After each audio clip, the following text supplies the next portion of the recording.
We're going to begin now. We're in the middle of chapter or Siman 3, the third one, on page Kuf Daled in the Tanya. We're discussing the first of many letters about Tzedakah.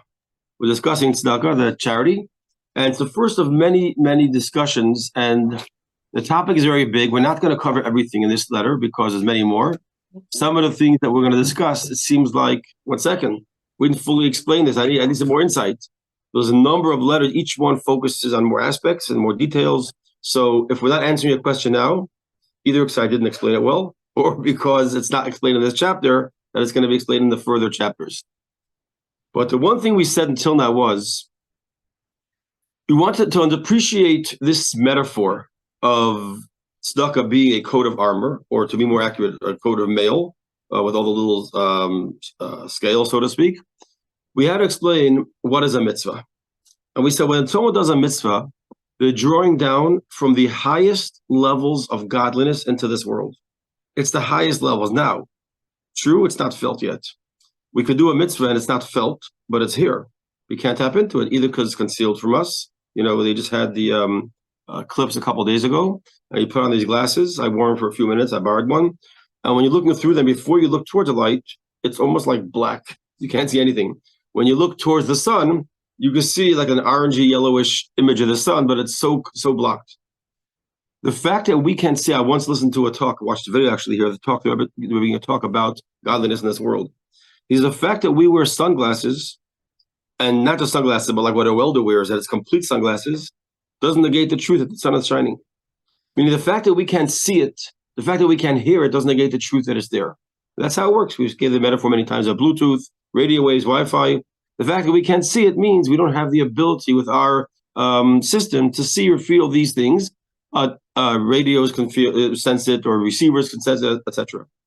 So the fact that we can't see in this world the power of a mitzvah is because this world can't receive it. It's a level you explained called seviv. It's makiv. It's such a great level. It's not modified to the receiver. It is so high the world can't appreciate it. But what the mitzvah does do is it creates for us a special type of garment or inoculation or protection that when we do go to the Garden of Eden and we do go to Gan Eden, we'll be able to absorb the morning, receive, and appreciate without getting damaged, without getting hurt, without getting lost, this tremendous revelation. So what does a mitzvah do today? You can say two things on this spiritual level. Number one, it creates a tremendous light into this world that we can't see yet. We'll have a chance to see it in Eden. And it also does is it gives us a garment, a medium, a vehicle, an interface that we can receive the light in Gan Eden.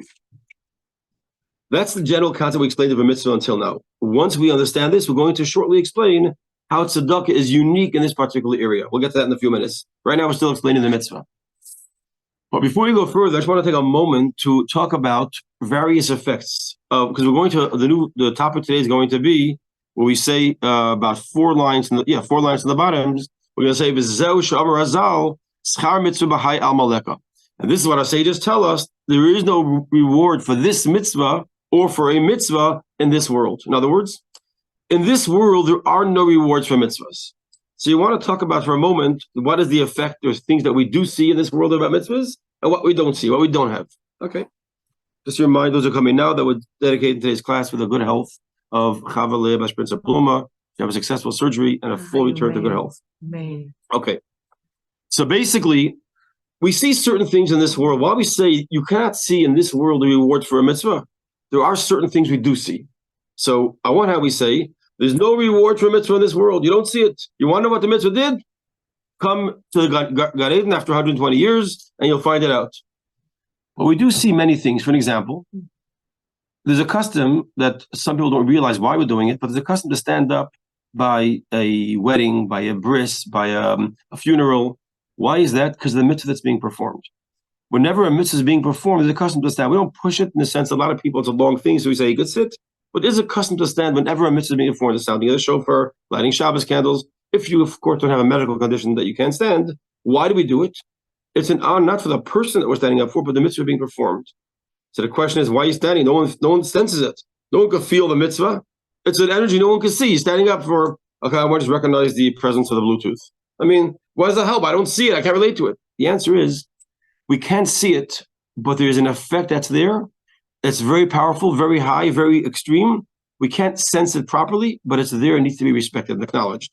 So the reason we stand up when a mitzvah is being performed is in honor of the revelation of godliness that takes place during the performance of a mitzvah. If someone's standing in the shofar, someone's reading the Megillah, we sit by the Megillah reading our shul, but technically speaking, if you could, you're supposed to stand. Many people sit by Yechabah, but it's better to stand. Many people sit by all mitzvahs, but it's better to stand always. Why? To recognize the presence of that great level of Seviv, this unimaginable infinite light being drawn down to the world that we can't touch, we can't see, we can't feel, but it's there. Another thing we find is that mitzvah goyreres mitzvah.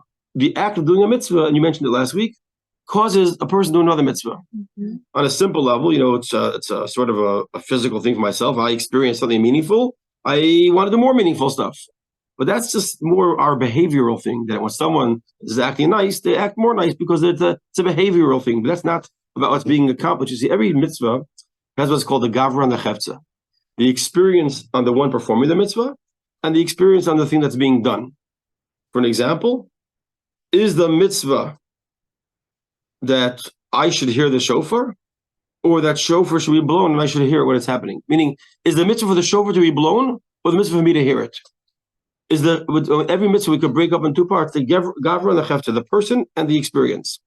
The truth is they're both there, and sometimes one is affected, the other is not. Sometimes both affected. Sometimes we can't see either of them. So when we do a mitzvah, for an example, let's get an example: lighting a Shabbos candle. There's two things. There's I am lighting a Shabbos candle, and there's a mitzvah: the Shabbos candle is being lit, and the wax is being elevated, and the light's being burned, and the world's being made brighter.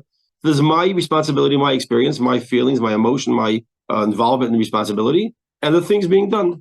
The very simple way to understand it is when a poor man needs tzedakah. Tzedakah is a topic today. A poor man needs tzedakah. I can give him tzedakah, $1,000, $100, $5, $10. All depends how wealthy I am, how much of a mitzvah it is. For a poor man who's giving a nickel to charity, it might be his last nickel. That's incredible. For a rich man to give $20 to charity, he doesn't even know what's missing. He has a wallet full of hundreds and many more in the bank. But for the person receiving that tzedakah, the poor man, could he buy lunch with a nickel? No. Could he buy lunch with $20? Yes. So the experience is two parts. What's the benefit to the receiver, and what's the benefit to the doer? So in other words, there's the gavra and the chefta. There's the fact that the mitzvah is being done and the light that comes into the world. So mitzvah goyreres mitzvah, there's two parts to it. One is I am doing something, so I'm becoming more refined, so I'll do more good stuff. If I'm working on myself to be more careful with my diet, more careful with my language, how I'm speaking, more sensitive to people around me, there's a work being done on myself, and then there's the things in the world, how they're being affected. If this food's being eaten, if the person's being treated nicely. So there's two aspects of every mitzvah. Mitzvah goyreres mitzvah means, aside from the fact that there's a change within me that causes me to be a better person, and I'll do more mitzvahs, there's an energy of Savior that's felt in the world. I don't even know that. Sometimes we're subconsciously affected by experiences in our life. We don't even know that we've been affected by it. A trauma, an excitement, an experience, something that happened in front of us. But the level of revelation takes place by a mitzvah. That Saviv, maybe I can't see it and feel it, but what happened is so powerful, that's going to pull me to do another mitzvah. So in other words, mitzvah goyreres mitzvah has two parts to it. The mitzvah that I'm doing, but then there's the mitzvah, the level of light that's drawn down, though it's invisible. When I say invisible, I mean not like invisible, meaning it's not sensed or felt because the world can't receive it.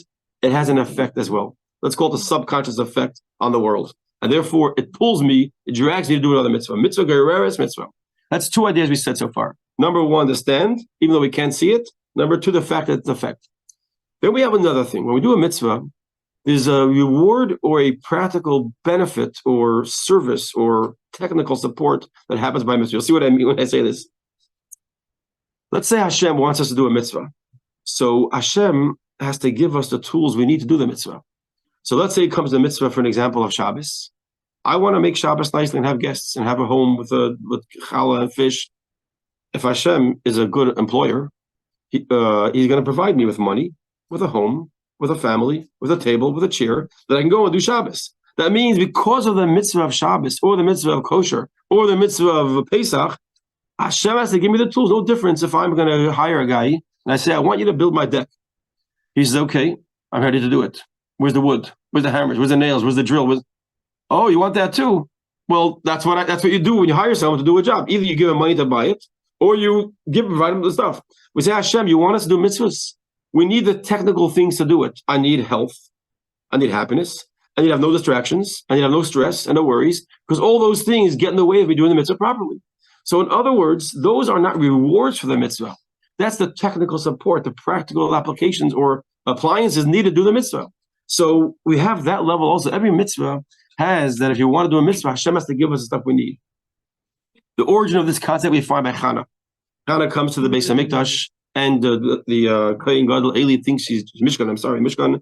Are you drunk? Why does he ask, are you drunk? It's Rosh Hashanah, and you're asking for a child. You're caught up in material pursuits. Rosh Hashanah, you're thinking about selfish matters. It's Rosh Hashanah. God's the king. So she says, you think I want a child just to be a selfish experience of being a parent? That's a beautiful blessing. I want a child so I can raise someone to serve Hashem. I can raise someone to put on tzitzis. I can raise someone, meaning I need the tools. God, child, give me one. Give me you want me to have a mezuzah? Give me a home. You want me to eat kosher? Let me have money to buy food. In other words, it's not that it's a reward, it's a technical needs. So we have here three ideas where we see a mitzvah doesn't have an effect on the world. So what is not here? What does it mean, mitzvah? Schar mitzvah b'hai al-malek. What does it mean? The reward for the mitzvah is not found in this world. It means the real reward. Meaning, what's the accomplishment of the mitzvah? Is the creating, the drawing down of seviv. That does not happen in this world. And that's what I mean, mitzvah. Schar mitzvah b'hai al-malek. Schar mitzvah. The reward of a mitzvah b'hai alma in this world, leka, is not what the line says here. I said outside. It means that yes, we're going to see many benefits of a mitzvah. There's many more that I haven't said because I couldn't think of them or I don't know about them. But there are many other ways that a mitzvah benefits our lives. A mitzvah does many things for us, but that's not the reward of a mitzvah. That's not the reward that will come down, the blessing that's being received because of the mitzvah. That is technical stuff. The fact that a mitzvah has an effect on me, it has a spiritual impact. We have to stand up. Hashem has to give me all the blessings I need to perform the mitzvah. But the real thing, what is it all about? What's the primary purpose? Sometimes you do something and you have a lot of side benefits with it. That's not why I'm here. I don't know, a good example would be you can buy a cell phone today. Yeah. For example, we're living now these days with the conflict that we're facing. How many soldiers, they were not wearing tzitzis. And there was a campaign, so everybody's saying and contribute and whatever. And you're seeing many times revealed miracles. Yeah, a very, very good, very good example. But what I want to say is that sometimes we, for example, buy a car. And in the car, you can get many technical things that the car could do. It could play music. The car could have seat warmers. The car could do many things, power windows.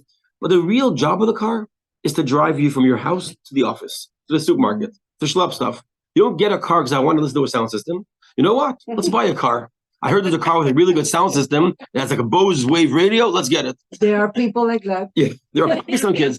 Well, kids think that way. Little kids think that way. I want to do this thing. I want to go here because I want to go to school today because we're having recess. Genius. You can have long recess the whole day if you don't go to school. But the point is that there's a primary thing. What's the primary thing about a mitzvah? Is the drawing down of haseviv. That's what we made a point until now. That's what we're saying. Now we understand what the statement says. Let's see this inside. The Zehu Sha'amar Razal, 4 lines in the bottom, forwards to the end of the line. It's perfect. It's a match. 4-4.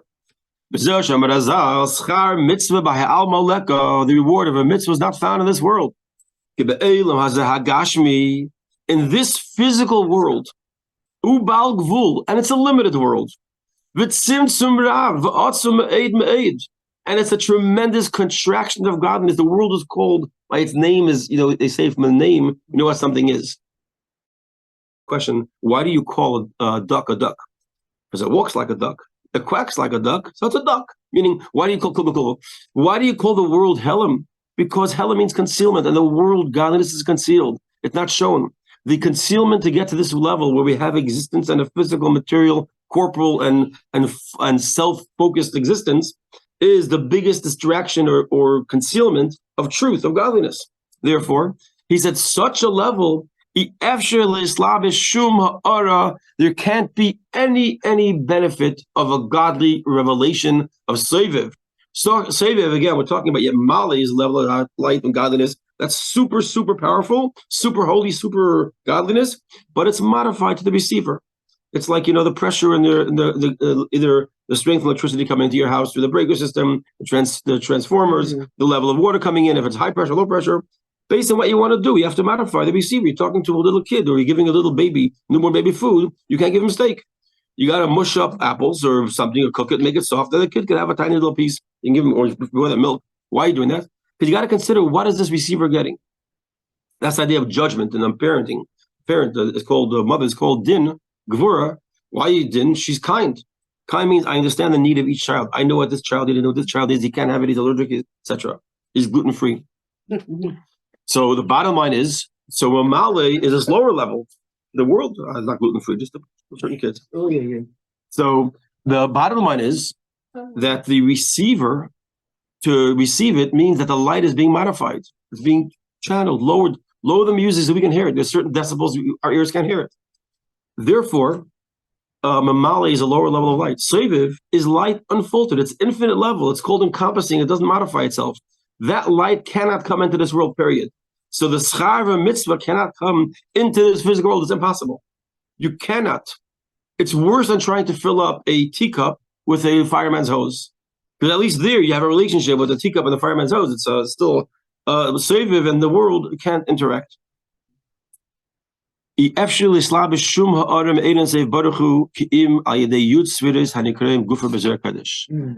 the light come into this world? It's a process through what we call mamali, through the 10 spheros, which don't get directly from Soviv. They have to go through mamali. And these 10 spheros are called the body. Just like we have in a body, we have our soul and our body in general. And then we have each individual limb has its function. The eyes have a special power of life to see, and the ears to hear, and the mouth to talk, and the stomach to digest food, the liver to take out toxins or whatever. Every part of your body has a function that it was given a particular type of life force. There's a general life force that's everywhere the same. That is one thing. That's all the same. But each particular limb has its thing. And the same thing we say it every Friday afternoon before Shabbos, Pasach Al-Yo. We say the 10 spheros are like a body, because the right hand is chesed, the left hand is gvura, and every part of the body has its particular reference, what it means in Kabbalah and in God's Seder Shloshlos in the process of creation. So therefore, how does light come into this world? Godliness. When I say light, I mean godliness. It comes in through the spheros. So what you're getting down here is a mamale, modified, concealed, condensed, hidden, contracted. And what you get here is, they have an old joke. It's not a funny joke, but it's a joke. Maybe it's an anecdote. It's not a funny joke. That is an anecdote. There's an anecdote about this guy who, I think so. This guy, he's a poor guy in the shtetl, and he always wanted to have a good cheese blintz. Because he walked by the rich people eating cheese blintzes. The smell, the rich, the sweetness. He wanted it. So he asked his wife, "Could you make me a cheese blintz?" She says, "Get me the ingredients." And the ingredients are ABC. She says, "Okay, white flour. Wouldn't have white flour. Let's use instead just regular, whole wheat flour." It says we don't have sugar. Let's skip the sugar. Cheese, skip the cheese. Okay, we'll put in some vegetables instead. For this, every ingredient they replace with something else. Finally, he's all excited. He gets the cheese blintz. He sits down. He puts on a suit. He's going to cut into the cheese blintz. Takes a bite, spits it out. He goes, "You know what I realized? Rich people are idiots. Why do they sit and enjoy it like it's so good? What you're eating and the cheese blintz have nothing in common except that they both use a fork. There's nothing connected." Sometimes we think, they use this metaphor when someone says, I was growing up and religion didn't speak to me. The religion you got was like the cheese blintz. You have to go to religion where you have the unmodified, true, authentic. Yes, has to be on your level, but the religion you're getting is not the same religion. You have to get authentic flavors of the cheese blintz and the ingredients to have it. What we're getting of godliness in this world is such a modified. Now, it's not the same metaphor because it's the real thing, but it's so concealed that it's not the real thing anymore. Chesed, like we said, that the chesed comes down and that becomes the right hand, and gevura is the left hand, etc. What does this mean? What is the idea is telling us here? And he says something here, something so phenomenal. He says, just like the physical body is so distant from the soul that it needs an absolute concealment and modification for the soul to come into the body, the same is absolutely true with the spheros. The spheros are sublime, godly, spiritual spheres or concepts. Those are as distant from godliness, unfiltered, as the body from the soul. In other words, we picture sometimes that you have us physical stuff and you have all spiritual stuff. We are far in physical and material, and all the spiritual stuff is like one package. The distance between unfiltered godliness and Atzilus is greater than the distance between Atzilus and us.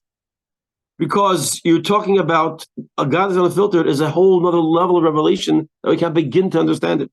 So the jump, the quantum leap, I like to use that word, the quantum leap from, I just heard someone else use it, I use it.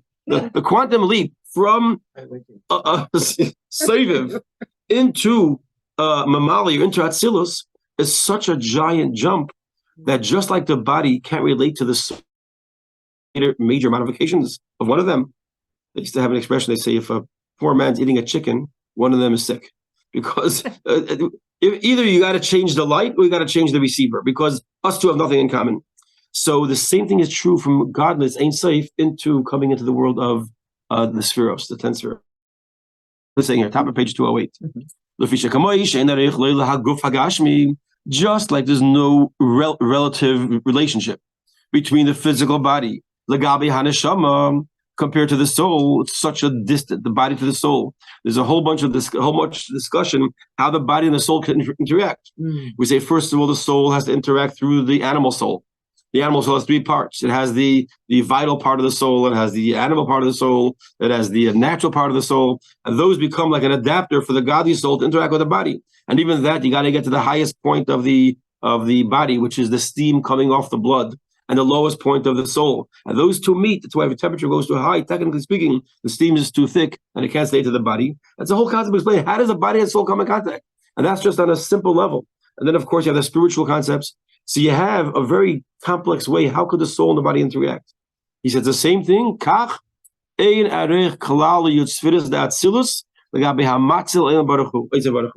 There is no relative connection or relationship between Atzilus. Think about that.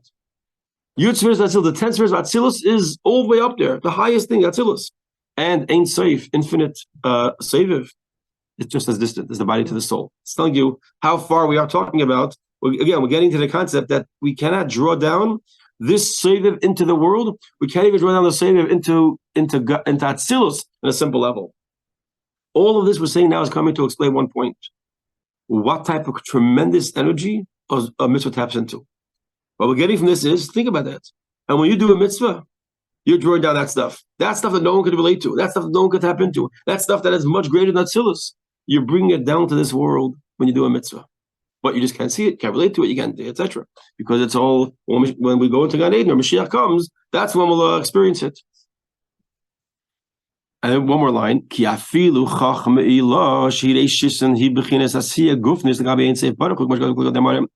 And even Chachmei Ilah, the beginning of the Atzilus, the highest point of Atzilus, is also, you might think the very top, come on, that's different. Even the very, very top is unrelatable to Ein Sof. Nevertheless, the Ilazais, now we're going to see something incredible. Until now, we explained what is the incredible idea of a mitzvah. Now we're done. Now we're going to tell you why Tzedakah is so special. This is the incredible, if you're waiting for what the incredible novelty of Tzedakah, right here it is. Nevertheless, or still, when a person, a Jewish person down here in the physical world, takes a coin and puts it into a charity box, takes a guest into your house and gives them a cup of coffee, a physical act of kindness, of sharing stuff with other tzedakah.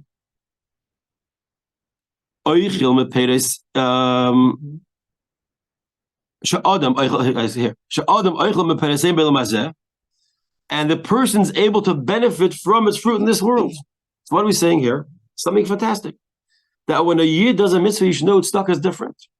Every other mitzvah can't come into this world, can't be drawn into this world, because the light of Seviv can't relate to this world. It's impossible. Nevertheless, tzedakah could. There says there are certain mitzvahs, we say it every morning in the beginning of brachos, there are certain mitzvahs, like acts of kindness, tzedakah, that actually you could get it today. You could draw down into the world today. Yes, we just said it's impossible. We'll talk later how it's possible. But right now we're just saying, just so you know, it's possible by one or two exceptions, as we'll see. Tzedakah is one of them. When somebody does the act of tzedakah, how we just said, you can't draw it down to this world, tzedakah you could. Not the whole thing, not the full thing. It's called the fruit. There's a difference between the fruit and we have like the metaphor used as a stock market. A stock market has your value of the stock, and sometimes the stock gives off dividends. The dividends is like the fruit. The actual stock is the stock. It doesn't change its value. When you get a dividends, the stock doesn't go down. Its value, it's extras that come off. It's like a tree. Tree gives fruit. The tree doesn't become smaller. It gives fruit. That's what it does. It's a benefit, the fruit. So we say the benefits of this mitzvah are felt in this world. That's unique to other mitzvahs. You don't find it by tefillin, by mezuzah, by kosher. Specifically, tzedakah, you could draw. That's why it's so powerful. And we say tzedakah saves from death, and tzedakah brings redemption. Because what's redemption? Redemption is the visibility of godliness in its truest form. Tzedakah starts the process. That's why it saves from death. Because tzedakah takes away the whole exile existence of concealment. Tzedakah brings in a reality to the world no other mitzvah could do. Where does that come from? Now we go back to our metaphor. Remember, the metaphor we used was a coat of mail. A coat of mail has two parts that it's made up of. It's made up of the chain links, which are full of holes. And it's made up of the scales, or the little, I don't know what the technical term for it is. It's called scales that cover those holes. He's like this. Yesh nekavim al derech mashal b'levush ha'elyon. We have little holes. You see, stuck. We use this metaphor to tell you it's stuck as unique. It's not like the metaphor of a suit of armor. You ever see the suit of armor that knights wore?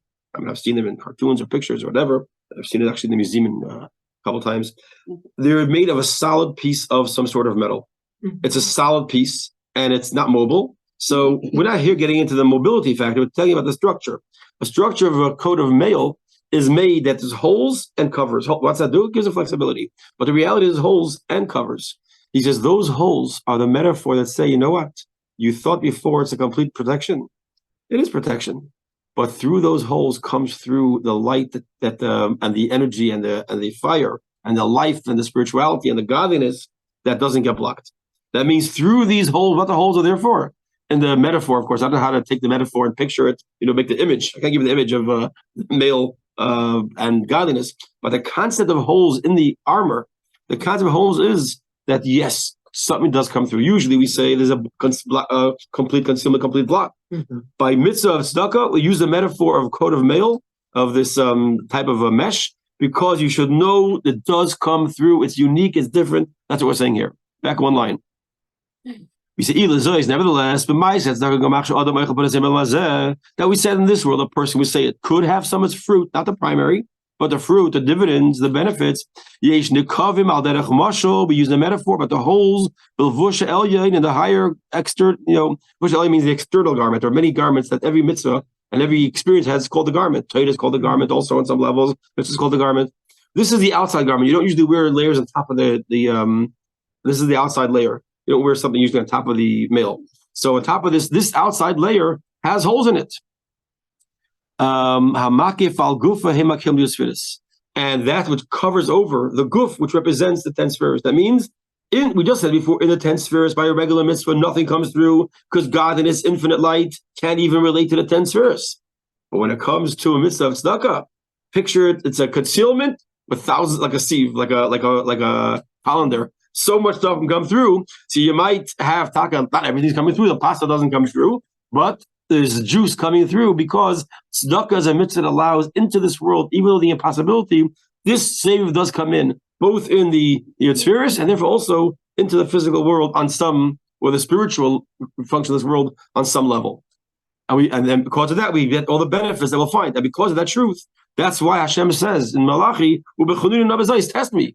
This mitzvah, you will see. You give Meiser, you'll get more money. You give Meiser, you give tzedakah, you get blessings. Why is that? Because this mitzvah actually draws down light. When anything happens spiritually, it happens physically. When something happens physically, it happens spiritually. They're not independent. It's like the person on the shadow. The shadow doesn't go this way and the person that way. It doesn't usually happen. Maybe it happens sometimes if you're going very fast. It doesn't happen because the shadow and the person, maybe the shadow is one thing.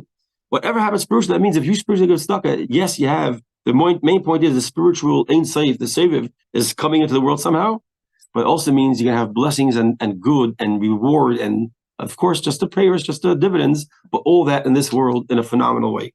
And that's why Hashem says in this one, test me, try me out. You will see give tzedakah and you'll get more money. That's how it works. Hashem guarantees tzedakah. Lahar mehem, to give light from them, ulahashpia, eir v'shefa, and to bring down light. And shefa means a flow.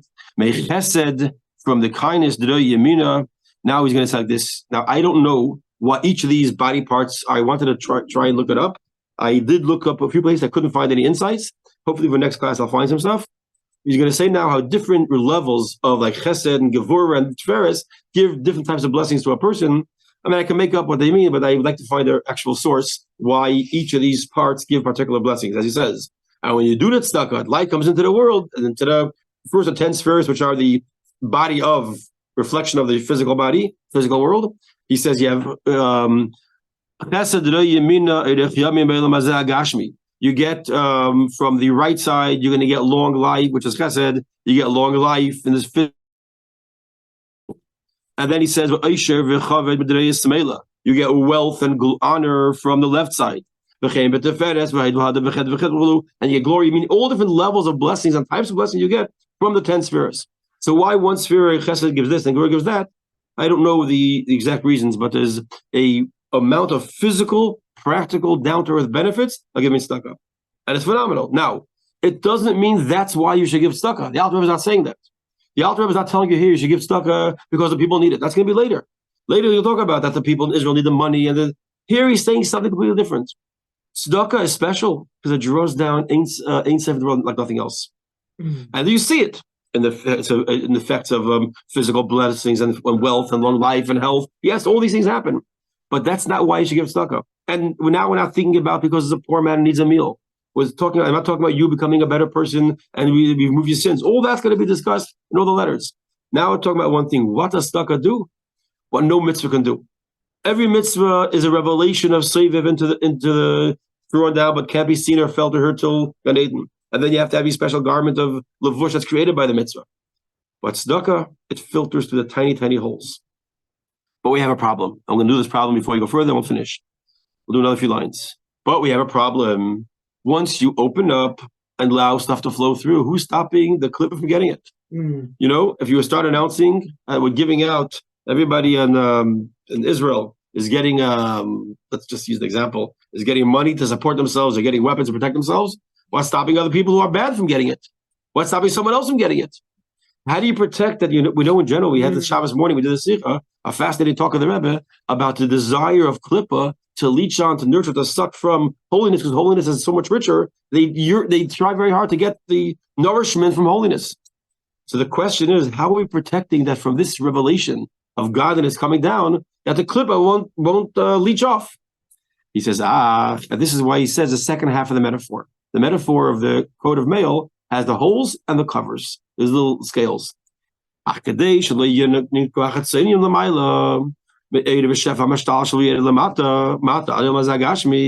way to protect that we don't have this klipa benefit from this light that's filtering down, what they call trickle-down economics, that everyone benefits. Yeah. We don't want the klipa to benefit. We're happy with everyone else benefiting, not the klipa. And also to protect the person. How do I know this energy won't come down in negative form and hurt me? When energy is coming and you turn on the electricity, anyone can use electricity whenever they want. You turn nuclear power, people can use it. How do I make sure it stays good? We have a very, very beautiful series of talks of the Rebbe on the blessing of the Kohanim. We say, Yivrecha Hashem v'yishmerecha. Hashem shall bless you and protect you. And so Rashi comments there, Yivrecha means with money, with wealth. V'yishmerecha means to protect you from the negative effects of wealth. And different opinions say if it's shaded in, if it means from thieves, if it means from having to spend your money on doctor bills and lawsuits and therapy, what's the protection? Bottom line is, the more money you have, you open the door to problems. I mean, if you win $100 million today, you better change your name. Why? Because besides the fact that you're going to have the whole world calling you have all the most important tzedakahs, which are real, you have a lot of people that are not good out there that they're going to see you as a target for many different ways. So the bottom line is, having a lot is not always a simple thing. There's complexity. How do you protect yourself? So he says, both protecting ourselves spiritually from Klippa getting a hold of this and negative forces getting a benefit from it. Also protecting ourselves from our lives not being harmed materially and physically, because there are ways that can affect us in a bad way. That's why so the Eid HaMakif that was coming down through these tiny holes also shines at full force, blocking the holes. Because remember, once we're at full force, it can't come through. That Makif, that save at full force, also acts as a scale. So over each and every single hole, there's also a protector, there's a cover. And this is why we use this metaphor. So on one hand, this taps into the deepest light that could trickle through the holes, but to avoid it coming to the wrong place, there is some sort of type of cover. This Makif, you see, Klippa can't receive goodness, could receive at the end from a very, very heavy, strong light. Because we're good, we're pure, and hopefully, and therefore we could in a good way receive this light, even though it's impossible. Usually, Hashem made an exception here.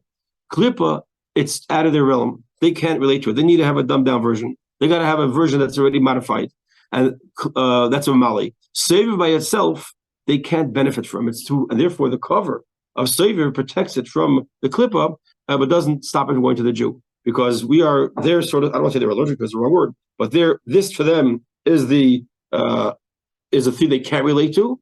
And we on some level could relate to it. And therefore the Jew doesn't get blocked by those covers. Those covers blocks the light of the makif from being allowing any light to go towards Klippa. I just finish this inside here. Therefore, in this metaphor, and again, these are metaphors, you have to know not to get too caught up with the physical description, but the details are important. That blocks it. It doesn't allow, so to speak, it blocks the hole. Why does it block it? Because it's Seviv, and as I said before, the Klippa can't get from Seviv. Okay, I'm going to continue from, even though the two dots are later, I want to continue from here next week to go back from here. So we'll stop here, but this is a beautiful insight. So what is the benefit of tzedakah? It could do on, even though we said every mitzvah has all the ways that it affects us in this life that we started off, but the primary aspect of this mitzvah, which is bringing down Seviv, it never really comes into the world, except by tzedakah. So tzedakah has the ability to bring down this light, and that's why it could override every single experience, whether it's, God forbid, save you from death, save you from illness, save you from this, bring Mashiach, because you're letting in something that the world can't usually relate to. It's something above and beyond. When that comes in, all bets are off. And therefore, tzedakah is a mitzvah that could do the impossible in this world. Because coming to this world is the impossible coming in.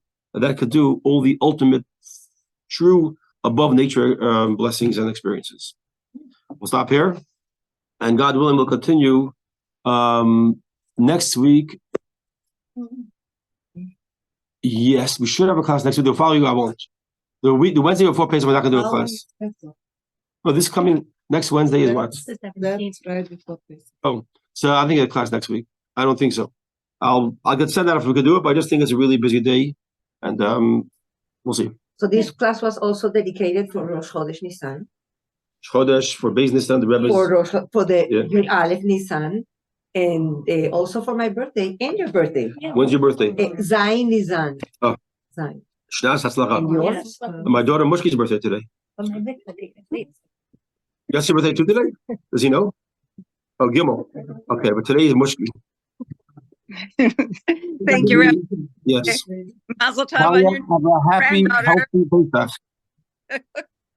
Good to see you. Thank you for joining us. You're here. Your presence is right here. Not just through the tiny holes, but all the way, 100%. Thank you, Rabbi. Have a good day, everyone. Bye-bye. Thank you very much. You too. Thank you. Chodesh Tov. Very welcome. Hi. Good to see you. Hi, and you know, today is the youth side of Rabbi